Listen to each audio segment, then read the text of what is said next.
Welcome to Question Time. Tonight we are in Leeds. On tonight's panel, Jake Berry, former Minister for the Northern Powerhouse under Theresa May and Boris Johnson, now chair of the Northern Research Group of Conservative MPs, who argue the case for more influence and investment in the North. Labour's Mayor of Greater Manchester, previously a Cabinet Minister, including Health Secretary in Gordon Brown's government, Andy Burnham. Frances O'Grady, General Secretary of the Trades Union Congress for nearly 10 years and the first woman appointed to the role.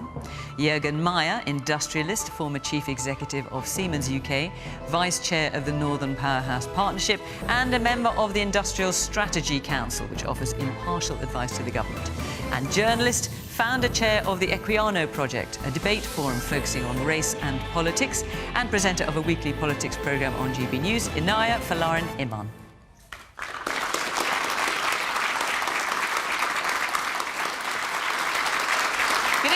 Welcome to my panel, welcome to our audience here in Leeds, and of course welcome to you at home. Do join in the conversation on the usual way on social media at BBC Question Time, and we'll hear what you've got to say. OK, our first question tonight is from Keith Butler. Is it now time for the grand old Duke of York to march back down the hill and give his title back to Her Majesty the Queen? What do you think, Keith? I think he's got to. I'm a father of 2 kids living in York, originally from Leeds, and there's far better role models that we could associate with York and the county of Yorkshire. All right. Andy. Well, I can absolutely get where you're coming from, and I know it probably will be felt by a lot of people here. What I would say, though, is we should be careful to brand this the next annus horribilis for the royal family, because I heard that on the media last night, and I think in this Platinum Jubilee year, I think that wouldn't be a good way to go. But the way we can prevent that, I think, is Prince Andrew taking more responsibility for what has happened here. So let me just say 2 things about that. The money. This is a huge sum of money, according to reports, that is being paid.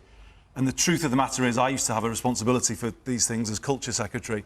There is a kind of blurry line between public and private funding when it comes to the royal family. I don't see how it can possibly be right that any of this comes from public funds. I think he needs to take full responsibility. Well, let me just say, first of all, Prince Andrew denies all wrongdoing and has been found guilty of nothing at this stage. He's made this settlement. We don't know how much it's for. The reports of 5 million, 12 million, we don't know. And we don't know where the money's coming from either. He has obviously settled, and he needs to take responsibility for that. And I don't see how it should fall to the public purse at all. And there needs to be transparency about that. But the second thing I would say is, I don't see how it can be left here either, because you talked about the role model angle on this. To say that going to the home and keeping an appointment with a convicted child trafficker was honourable, which is what was said. I mean, you can't leave that there. He needs to face up to this and explain, I think, his behaviour over recent times. Now, I think when the Queen did what she did... Do you think he needs to do another interview? Well, I would say so. I don't think he can be left. Do you think that would be a good idea, given how the last one went down? Well, it can't be worse than the last one, but I do think he's left questions unanswered. What I would just say finally is, clearly, when the Queen took the decision a couple of weeks ago to strip her son of his titles or his royal role, that can't have been an easy decision, but I would have thought it was done with a knowledge of what was coming. And that's why I say, don't let this turn into a run on the royal family or the Queen in this particular year. I would say. But also, though, I have to say that you can't just kind of leave this situation now hanging, because it will hang over the royal family this year, and I think he needs to step forward, take more responsibility for what he has done, explain the money situation, and explain how he got into a position where he was in the company of a convicted child trafficker. Juergen.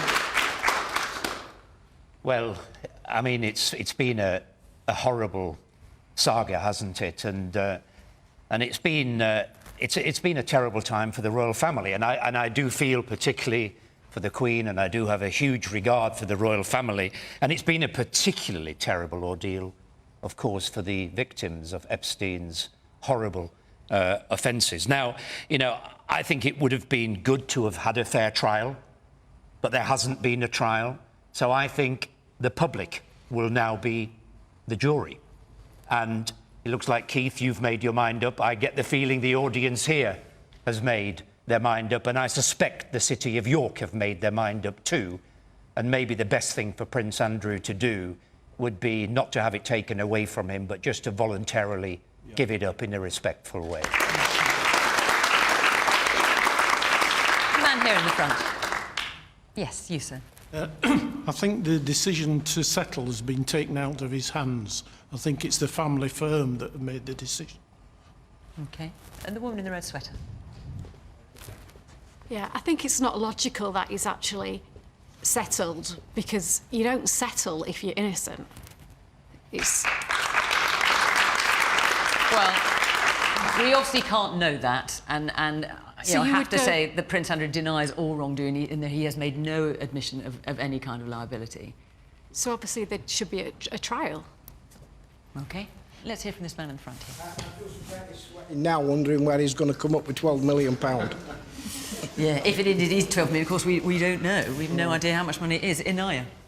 Well, I do think the principle of innocent until proven guilty is an important one. But there is a moral dimension here. We do know from what has been exposed over the last few years that he did meet up with a convicted sex offender after he was already convicted, and that raises huge questions on the whole. And I do think that there's serious questions to be asked about, you know, where the money is coming from and on whether or not his position in public life stands in general. But I do think the entire trial has raised some important questions about what a lot of potential victims of sex crime have to face, having their image dragged through the mud, their entire reputation, their lives scrutinised. You can often understand why some people feel very scared to come forward and not wanting to have that kind of exposure. That often happens in terms of their entire image examined in much detail. So we don't know the entire circumstances of why the settlement was taken, but I do think that, you know, his position in the forefront of public life is still quite untenable, and I think you're right to say that actually it's now the decision of the public, really, if they find it very comfortable to be seeing his face representative of the UK. And Jake, what about this question of money? Because there have been some who said, look, if this money has come from the Queen, it's up to her how she disperses it or not. Others have said if it comes from a sovereign grant, which effectively comes from the public, it shouldn't be part of that. Is that something that concerns you? Well, I think in the course of public opinion that Juergen referred to, there is a desire for the royal family to clarify that no taxpayers' money whatsoever has been used as part of this settlement. And I think either the government will clarify that or the royal family could clarify it. I think that will enable us as a nation to start to move on. And I would So do you think, because obviously at the moment they're not saying where the money's come from, well, do you think they should? I think they should, yes, absolutely. And I'd hold... To pick up on Andy's point, I'd hold in stark contrast to the the issues surrounding Prince Andrew, who is acting as a private citizen now, the return of Her Majesty the Queen to public duties just yesterday, demonstrating 70 years service. She said, oh, I can barely move because she's got a problem with her foot, apparently. And, you know, long may she reign. In this Platinum Jubilee year, I think she is a fantastic figurehead for our country. And it does contrast with the behaviour and the associations of Prince Andrew. Okay. Man here in the blue shirt. Apart from being a member of the royal family, he was supposed to be an officer and a gentleman. He was no officer and he's certainly no gentleman. And as such, he should fall on his sword. What, and relinquish the title of Duke of York? Everything, yeah. And the man behind you in the jazzy green glasses. Thank you. The settlement keeps this out of court, but if I understand correctly, there is no gagging order. There's a gagging order perhaps for this Jubilee year, but thereafter, this lady can say whatever she wants. So is this even money well spent from his perspective? Francis. I think there's another principle that really matters in this country, and that's about equality before the law. And I have to say that I think this woman, Virginia, I think she has been incredibly brave in taking on wealth, power and privilege. That, you know, as was said, it is no easy thing. Anybody who's ever spoken to a victim of sexual assault, women or men, in fact, know how hard it is for them to come and report that. To do that when you're dealing with such rich and powerful men and women, really, I think she deserves all our thanks, and I really hope that she encourages other women to step up and voice, you know, when that happens to them, because the only way we're going to stop this behaviour is when all of us speak up. Now,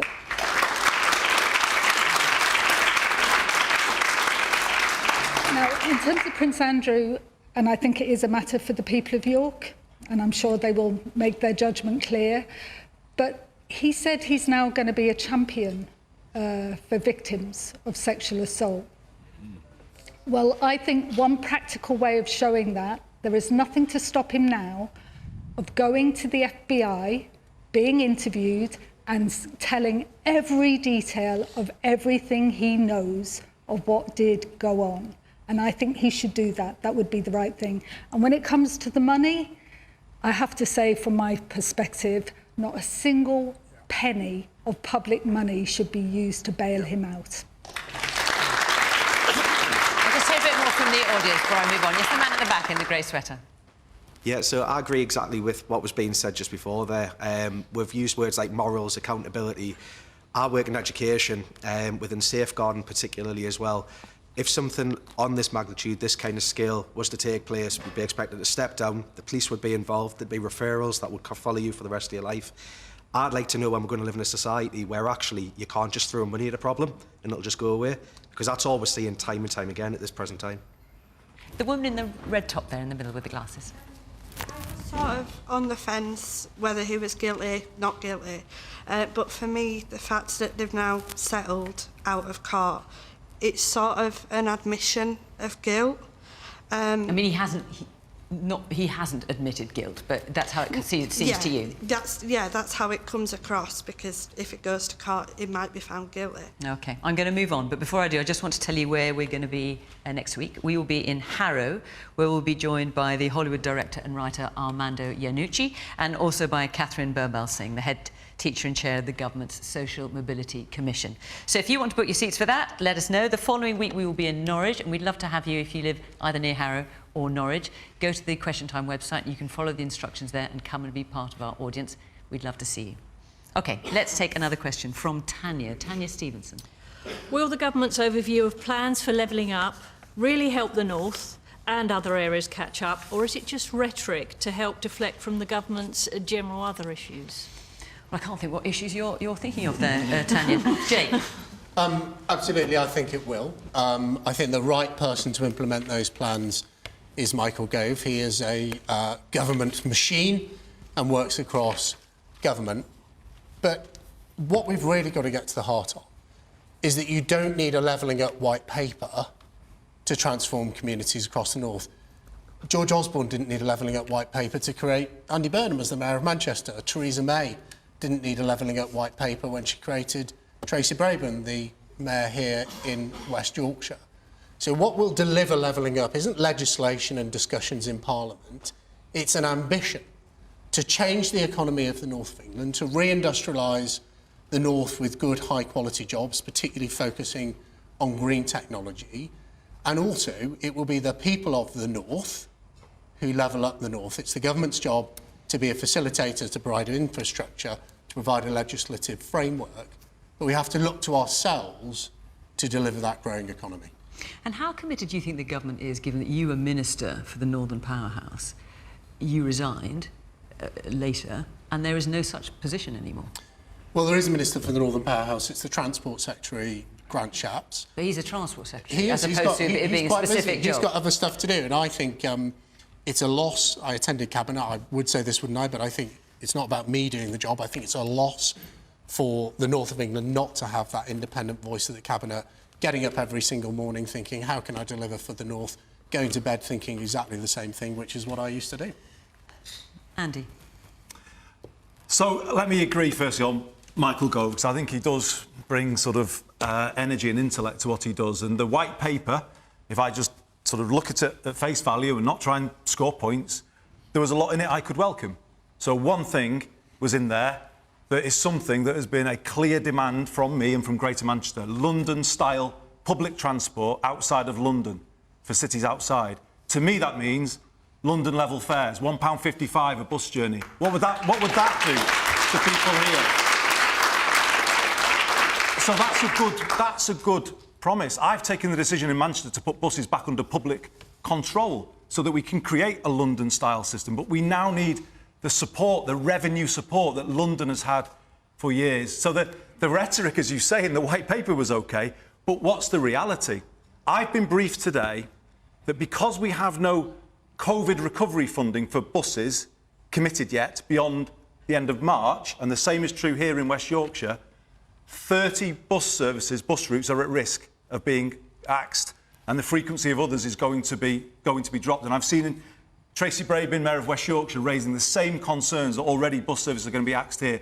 That's the gap between the rhetoric and the reality. But at least the government's coming up with rhetoric. Whereas you look at the record under Labour, for example, they came up with a tram proposal, they just scrapped it. Well, I see. It wasn't any better then. I've supported levelling up as a concept. Labour expanded the tram in Manchester, but I wish we'd done more for the North. We should have done more for the North when we were in government. But there's another one, you know, a new railway line via Manchester, Leeds to Manchester.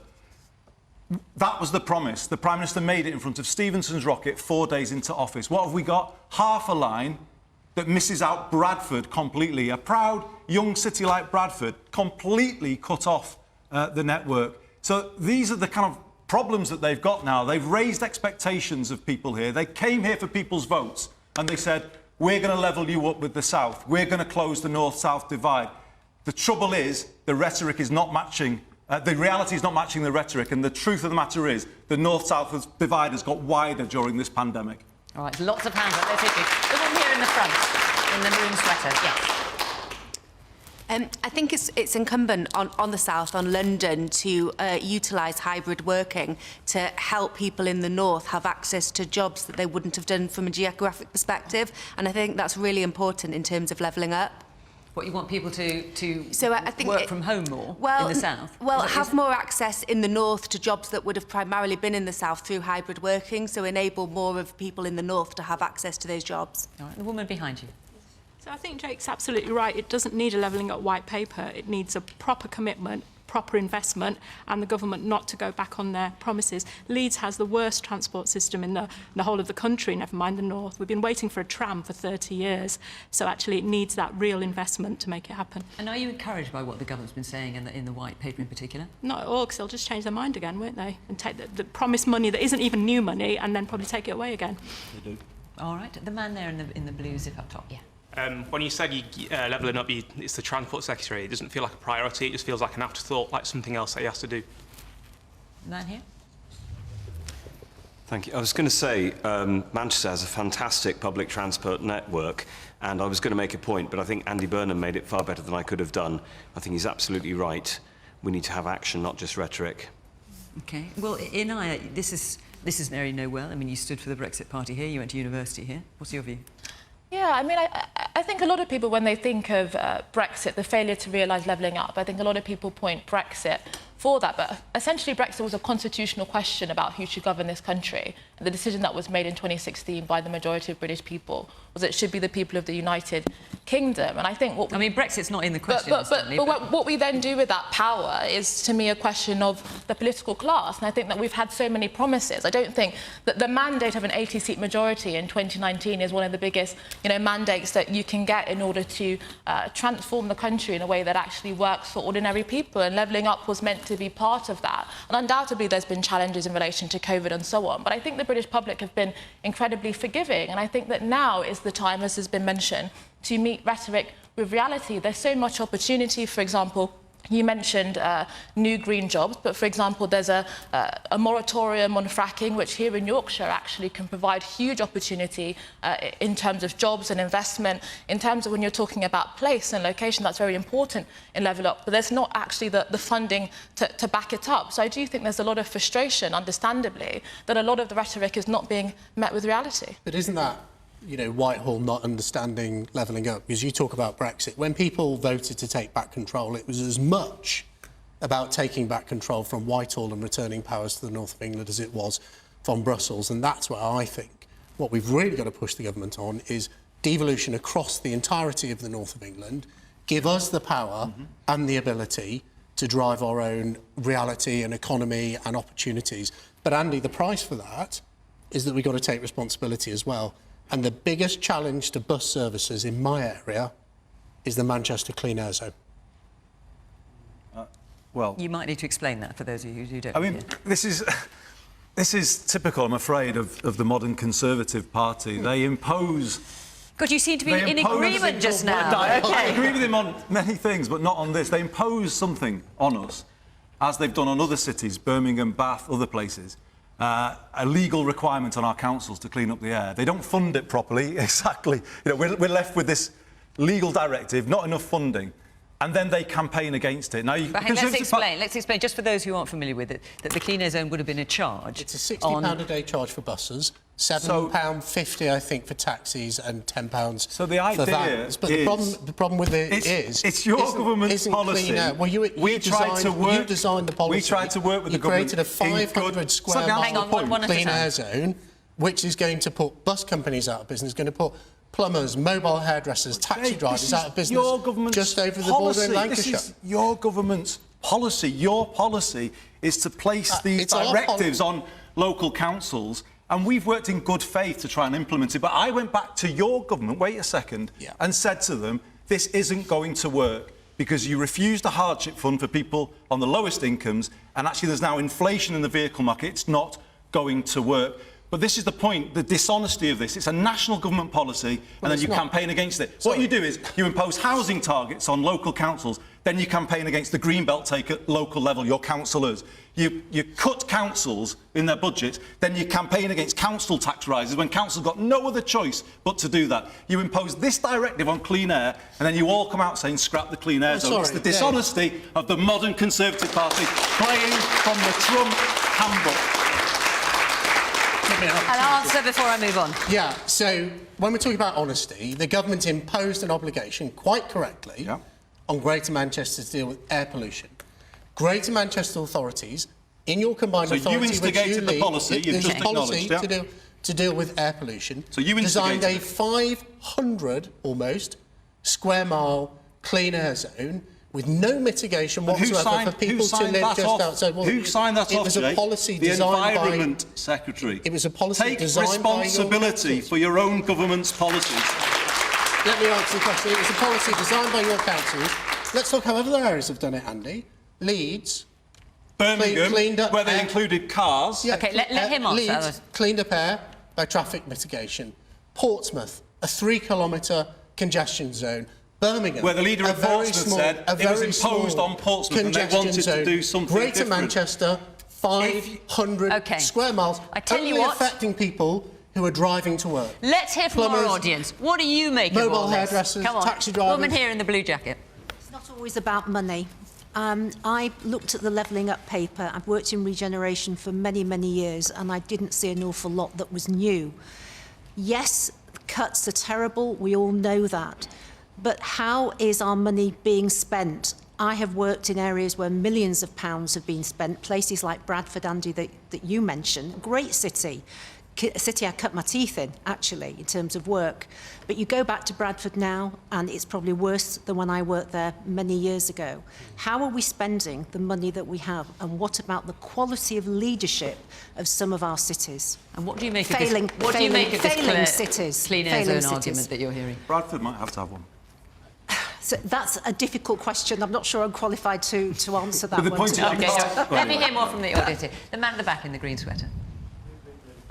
Yeah, Andy, what you said earlier regarding the trains is completely right. I mean, if you look at the integrated rail plan that's been announced, £96 billion, I think it is. 42.5 billion of that is for HS2. It's not even coming here. So that's one point there. I know that I've watched plenty of these programmes, and Jake, you'll be brief with, well, the improvements we're going to make, they're going to come quicker. They're going to be announced quicker. The point you've missed is that we needed those improvements and we needed the high-speed line. We needed both. Yeah. When you're in a situation where living in Leeds, it's actually quicker for you to get a job in London and go there and back rather than to Manchester, I think you've got an issue. OK. And the man behind you. Just building on the gentleman's point, have the plans to cancel HS2 to Leeds not dealt a body blow to the levelling up plans? Yeah. And especially if we compare our rail network in this country to our friends in Europe, we are woefully inadequate. Francis. I mean, I think you're absolutely right. We've got a real problem in this country of very deep regional inequality, and there's some practical stuff. I know it's not all about the money, but if you don't invest properly in your transport infrastructure, in particular for green reasons, we want to see rail thrive, not just up and down the country, but across the country. If you don't do that, you won't attract the investment from other sources, you won't attract the jobs, you won't attract the skills. So getting that investment in infrastructure is really, really important. But there's something else that I think is important, because I don't think levelling up is going to mean anything unless it's also about levelling up the quality of the jobs and apprenticeships that we have in this country. We've got too many low-paid, insecure jobs. And maybe we'll come on to this later, but with the cost of living, soaring for many families are in real trouble. And I want to hear more from the government. And frankly, this affects every region in the country. Where is the employment bill that was promised years ago? We were going to have an employment bill that would get rid of 0 hours contracts, that would get rid of bogus self-employment, that would give people a bit of dignity on the job. Where is it? Why hasn't it happened? We've got a Prime Minister busy filling out his questionnaire when we need some focus on what's happening to working people in this country and our right, I believe, to have a decent chance in life wherever we live. Juergen, will the government's overview of plans for levelling up really help the North and other areas catch up, or is it just rhetoric? And of course, you're proudly wearing your badge there as Vice Chair of the Northern Powerhouse Partnership. I am indeed, and I must admit, I feel like I want to start with maybe lifting the mood slightly, because I don't want our viewers here from the south thinking we're living in some grim city up here in Leeds. And in fact, I grew up here in the 70s and the 80s, and coming back here, it's such a pleasure to see what a transformed city this is and how much better it is. But of course, exactly what Francis says is right. Unfortunately, those opportunities are not open to everybody, and they're particularly not open to people who come from maybe less privileged backgrounds, maybe people who haven't had the privilege to go to a wonderful school like this grammar school we're sat in here today. So much more needs to be done. Now, I'm a champion of reindustrialization, of creating the new green economies of the future and bringing some of our great northern cities back to that real modern industrialization. And I'm actually working with Greater Manchester on doing some of that great work, and we need to do a lot more. But the issue is actually money. It does come down to serious money. Now, I can give you a comparison. I've seen proper levelling up done when Germany reunited with East Germany. They had a policy of investing about 70 billion euros per year. 70 billion per year. And we are talking about a few hundred million maximum on spending on our great northern cities like Leeds here, Manchester, Newcastle, and all the rest of it. And okay, maybe we don't need 70 billion, but 200 or a few million is not enough. So we need much more ambition behind the levelling up white paper missions. That's what we need. Let's take another question from Gary Kelly. Has President Putin already won? Do you think so? I think he's right in the balance, and depends very much on whether or not the West can stay excuse me, united. And I think there are cracks that are fairly obvious, which means that the balance is now swinging the wrong way. Juergen, I wanted to come to you actually first, as I know we've just heard from you, but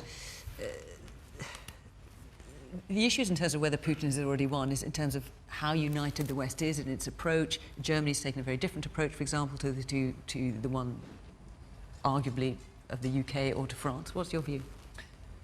Well, my view is that Putin most definitely hasn't won. And, you know, I very much hope he doesn't. Now, there's no question about it that Putin's strategy is and has always been to divide, particularly Europe. That has been his strategy for many, many years. Now, I personally think that some of our criticism of Europe has been unfair. I think this has actually shown Europe, and indeed the whole of NATO, a real purpose. And whilst I think Putin has come out to test NATO and its partners, I actually think that he might have been a little bit surprised by the strength at which the fight back has been. And of course, it's great to see Britain very much involved in that. Yes, Germany has a slightly different approach. But there's no agreement on sanctions, for example, at the moment. Exactly what those sanctions should be. No, I think there are. I think that, you know, certainly the UK has made clear the sanctions, and I think Germany is very clear of its sanctions and indeed knows that there is going to be some economic pain for gas supplies. In the UK, there will be pain in terms of not having lots of Russian money investing, especially in our London city. And I think people know that that is going to be painful. But to say that there is some fragmentation going on here, I don't think is true. I think nations are pulling together, are doing their damnedest, and are absolutely determined to make sure that war doesn't happen, which would be an absolute tragedy, obviously, for the people on the ground in Ukraine, but also for all of us in Europe. Inaya? I think I'd probably slightly disagree. I think undoubtedly Russia is far from a liberal democratic society, and they have much form when it comes to Ukraine, for example, annexing Crimea not too long ago. So I think that we should be very cautious when it comes to dealing with the Russian regime. But I would say that I would also be somewhat sceptical of many of the statements coming out from Western leaders. We've had in the last few days talk that, you know, an invasion is imminent. We were even told that there was a date yesterday, and that's not necessarily been the case. So I do worry about the talk. Well, it definitely hasn't been the case, because they haven't invaded yet. Well, so exactly. that was going to be yesterday. So I think I worry about the kind of talking up of the possibility of war and an imminent threat in a way that actually could be hugely escalating tension in a time where I do think there is a lot of weakness and contradictions within Western society. You have Germany, for example, potentially dependent on energy from Russia through Nord Stream 2. We have, for example, you know, one of our closest allies, Canada, right now, one of the most liberal, open countries actually invoking never-used-before powers in order to squash working-class organising. And we have America in retreat, for example, what we saw with the disastrous exit from Afghanistan. So I do think that whether or not we have the moral authority to have a kind of coherent position on the world stage remains to be seen. So I would rather see a much more de-escalation of rhetoric, a de-escalation of tensions, and not the kinds of upping the rhetoric that we've seen over the last few weeks. Man here in front. Is it not the West who've instigated this escalation by inviting Ukraine into NATO? They haven't formally invited Ukraine into NATO. They seem to be approaching that, and I mean, you look at NATO's the Ukraine is in its constitution says it wants to join NATO, and that's a long process, and it may well be many years hence. But still, I think that the fact that that's coming along, I mean, what else is Russia supposed to do when an anti-Russian organisation are inviting or have Ukraine joining the organisation?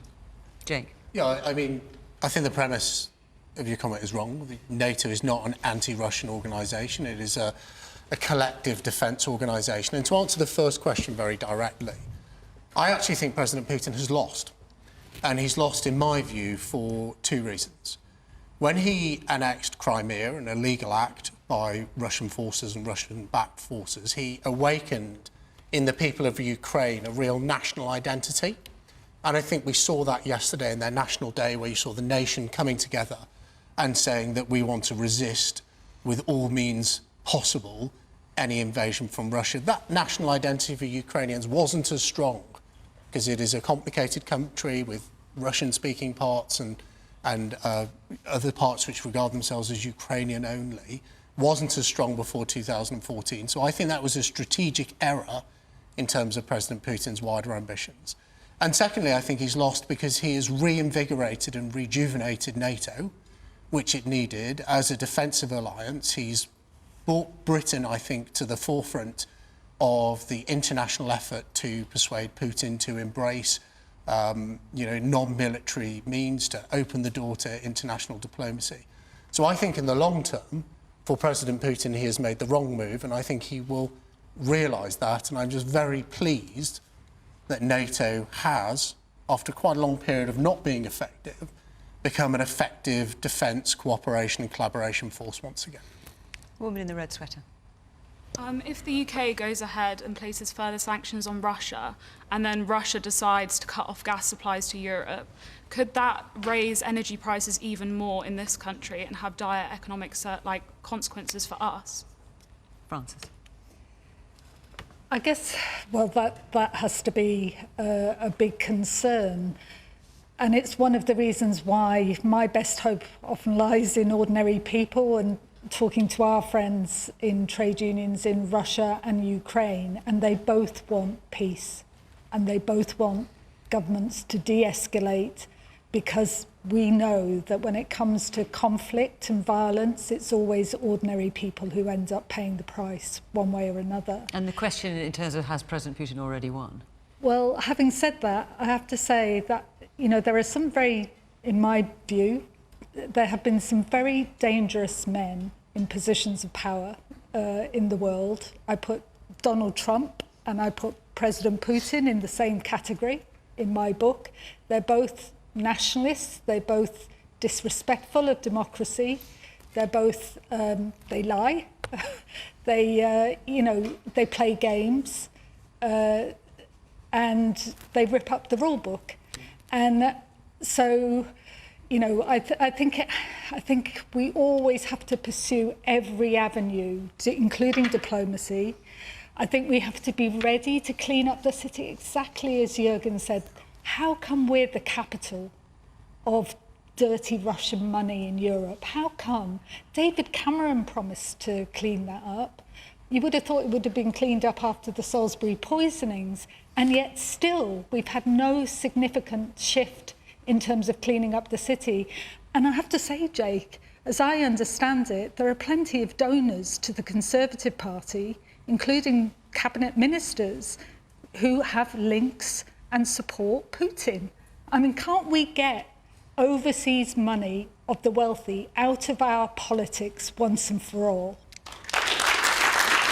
Do you want to answer that point about Russian donations to the Conservative? I mean, is it 2 million, I think it is? Nearly 2 million has been given by Russian-born donors or people with business links to Russia, either to the Conservative Party or individual associations, since Boris Johnson took power. Well, look, the rules are simple, aren't they? British citizens can donate to political parties. It's a similar thing we've seen with the Labour Party and Barry Gardiner receiving donations from a British citizen who was named as allegedly working for the Chinese government. But politics actually goes beyond rules. Both of those donations, the one I've referred to and the donation you've referred to, are within the rules. Well, that was several donations, up to just under 2 million. It's also about judgment. And I think that we need politicians, when accepting money, whether political parties or individuals, need to exercise judgment. There should be no room whatsoever for Russian money in Britain.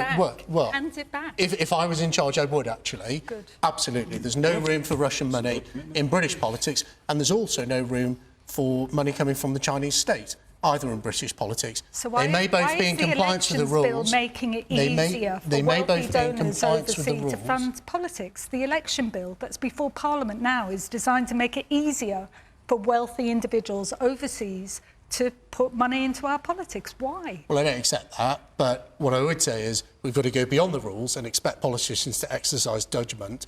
Look, it's really this simple. If you're a member of Parliament, whether you're a cabinet minister or a backbench MP, and the phone rings and it's someone holding themselves out to give you money, but they have strong links with Russia or with China or with any hostile state, my advice would be put the phone down and say no. OK. The woman at the back with the blonde hair. Do we not need to prepare? We're talking a lot about the war on the ground in Ukraine, but do we not need to prepare if China is supporting Russia for the potential for cyber attacks by no longer purchasing Chinese IT infrastructure? Andy? Well, I mean, that is a fair point, because where does this go? I think, to pick up what Juergen said, and I think what Jake said, to be fair, the unity of the response in this instance has been good. But Jake, if you're sitting there in Ukraine tonight with your kids going to bed, you will not think that Putin has lost. Definitely not. You will be worried out of your mind, and I think we should think about those people tonight. The way I look at it is, I think you've got to deal with the current situation, but also understand how we got to this. Because in my judgment, the political class here and around the world, the Western world, is complicit in the situation that we're seeing in front of us now, for the reasons that I think Francis was touching on. There's too many people have been too close. Policy's been too inconsistent on Russia, and at times it's been too weak. I was sitting on this panel 6 or 7 years ago, just after the annexation of Crimea, and I said, and I got some controversy, but I said it, we should be boycotting the 2018 World Cup in Russia. And I thought at that time it was just going to have to happen. How could the world go to Russia as if nothing had happened?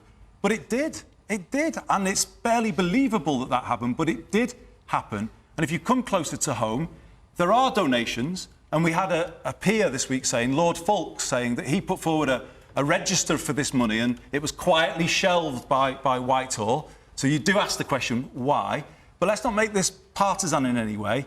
I think on the left, there's been too much appeasement at times of Russia, and too much apology for them. I was Shadow Home Secretary in the House of Commons responding to the inquiry on Litvinenko, and I had a pretty strong statement that some senior figures at that time, working on our side, tried to water down. But oh, do say who? No, I'm not going to, because it wouldn't be right now.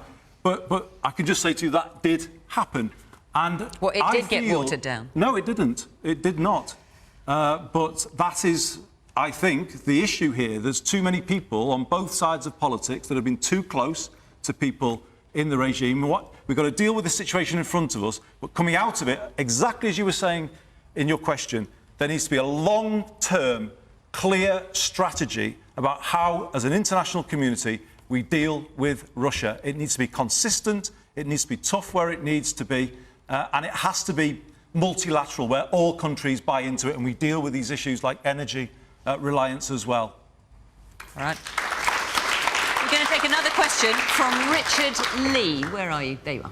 Why hasn't anybody from the post office been made accountable for the jailing of innocent people wrongly accused of theft?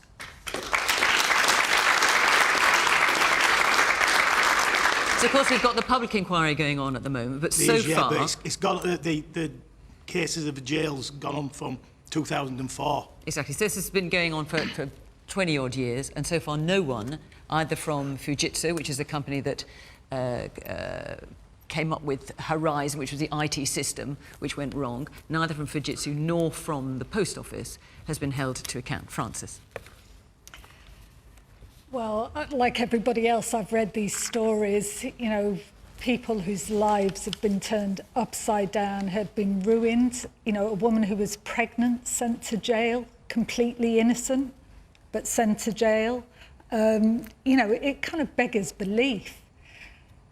Clearly, somebody at some point has got to be held accountable for what went wrong. Somebody has to own up and, you know, be held responsible for ruining so many lives. And why do you think it's not happened so far? Because this has been going on such a long time. Well, I've been involved in a number of justice campaigns for the TUC. Andy, we were talking about Hillsborough. We were talking about the Shrewsbury campaign, the Grenfell campaign, the COVID bereaved families. And one thing that worries me, they're all very different, but the same pattern seems to be that it gets spun out, and very often the people who were looking for justice over time pass away. You know, forgive me for being cynical, but it sometimes seems like this is a deliberate strategy to take as long as possible to get people the justice they deserve. And I think it's wrong. And when you talk to families and you see what that means at a personal level, you know, it's so wrong and it needs to be put right. So, Juergen, the question is, why has no one been held accountable? I just wonder what your perspective is as the former head of Siemens UK. So there you are, in charge of a big organisation. The Post Office is a big organisation, but no one has been held accountable.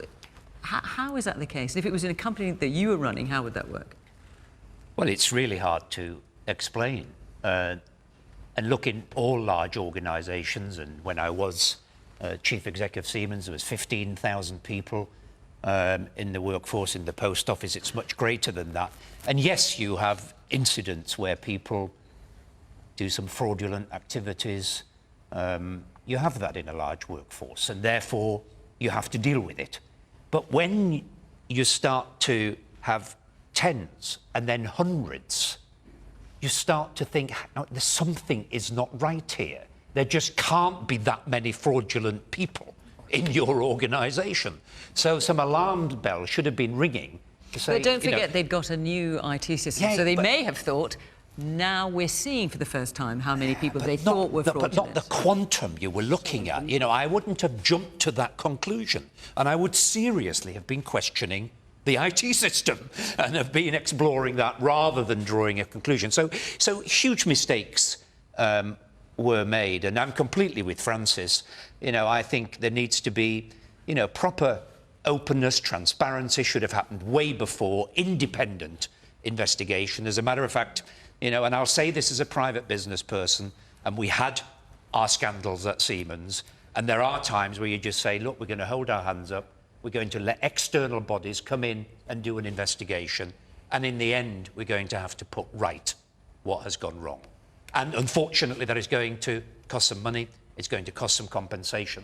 But I think at this point, especially having dragged on so long, that's the position you need to take as a responsible employer. And do you think it's likely that anyone will be held to account?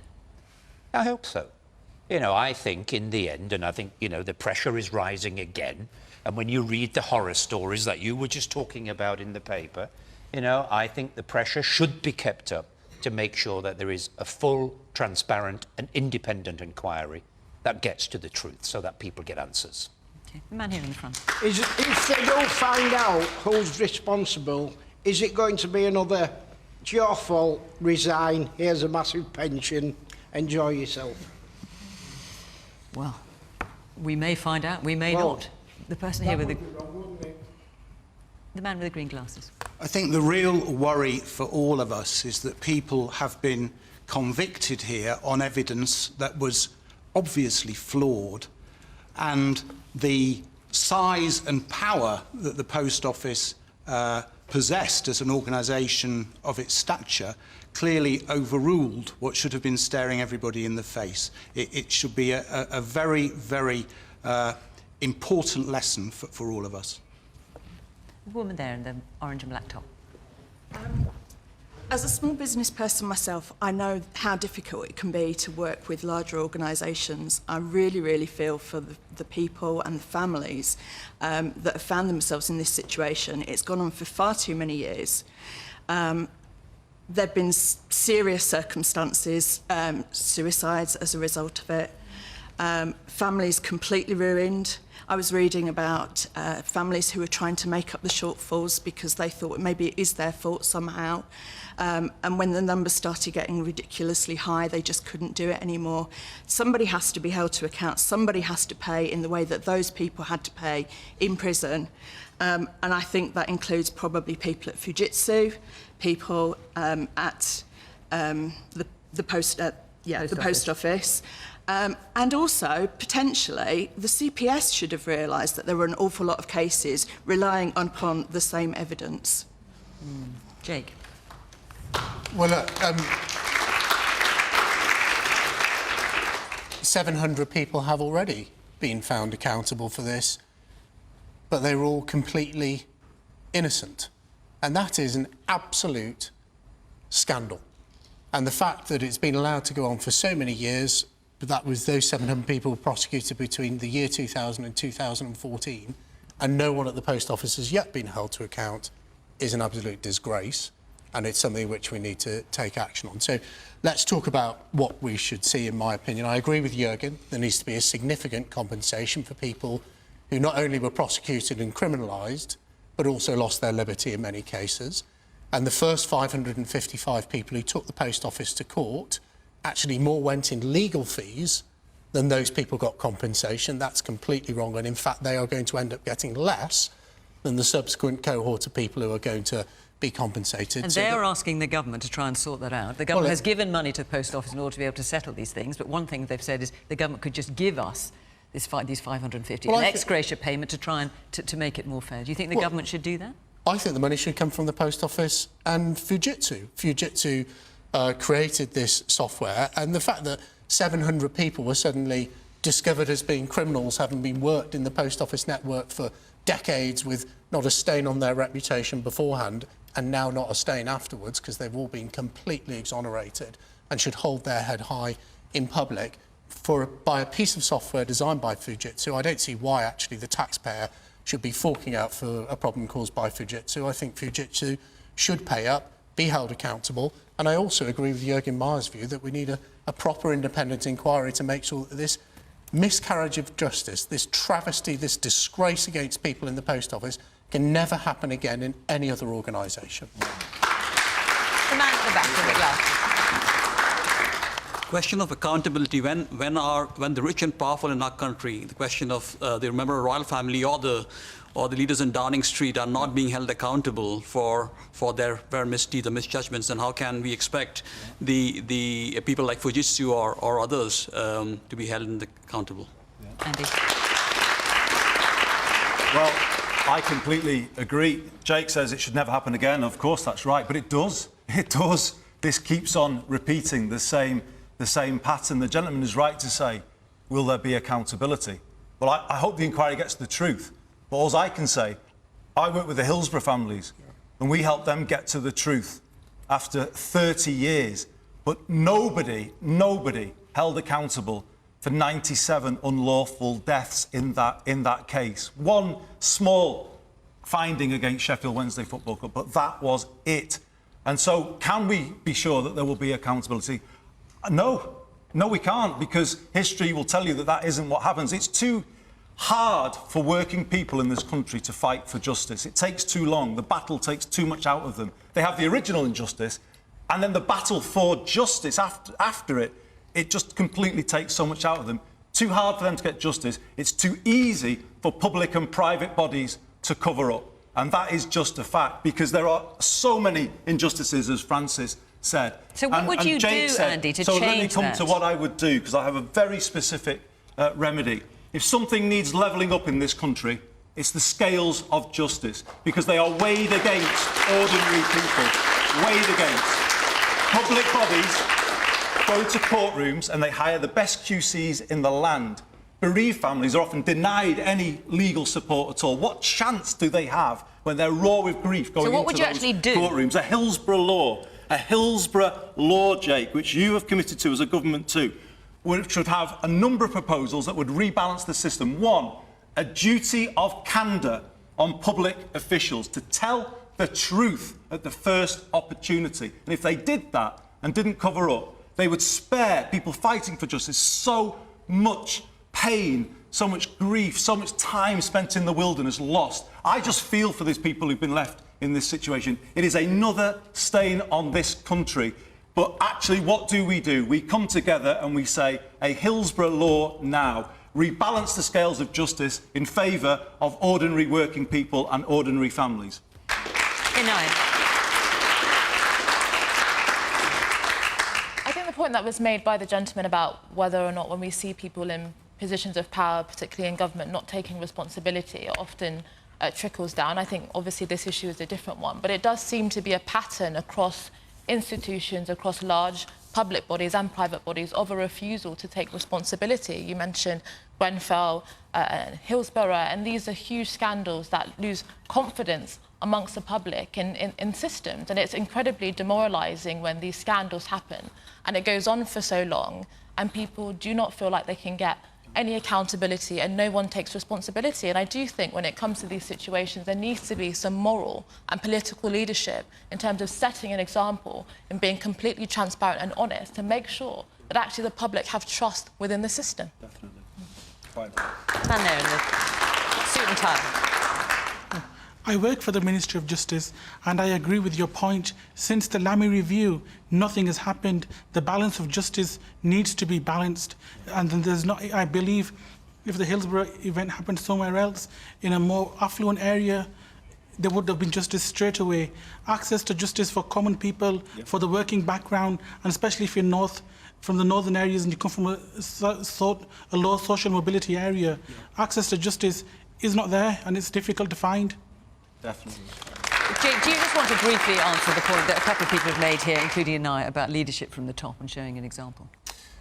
Well, I agree that there should be a duty of candour, actually, and that Hillsborough law should come forward. I'm born and bred in the city of Liverpool, and I think you're doing a brilliant job working with the families, Andy. We may be on different sides of the political fence, but you led an amazing campaign, and we finally saw justice for our home city. But the wider point about how should the system, the politicians... No, the question I asked you was picking up on on something that two people had said in the audience, plus Inaya, about leadership from the top and setting an example of transparency and candour. Well, the wider point, as I was just about to say, is that we do have to rebalance those scales of justice, and it does come all the way from the top. So I think we need a duty of candour, leadership and transparency from the top of government to the bottom of government and across society and the public sector. And do you think you're seeing that duty of transparency and candour now from the top? Well, I mean, I do think we are seeing that. I think the way that the government has come forward and the Prime Minister, guess what, with the elephant in the room, the Prime Minister has come and apologised for what took place in Downing Street during lockdown. And I think that was the right thing for him to do. We will have to wait and see what the Metropolitan Police report says. But my view is that no stone should be unturned. There should be nowhere for anyone from the Prime Minister down to hide. When you're in public life, you're subject to a higher level of scrutiny, and that's quite correct. OK. Yeah. Our hour is up, Juergen. I'm so sorry. You wanted to come in, but I'm afraid we are out of time. Thank you to the panel for coming here this evening. Thank you to all of you for coming and being part of our audience. And, of course, thank you to you at home for watching. From Leeds, from Question Time. Bye-bye.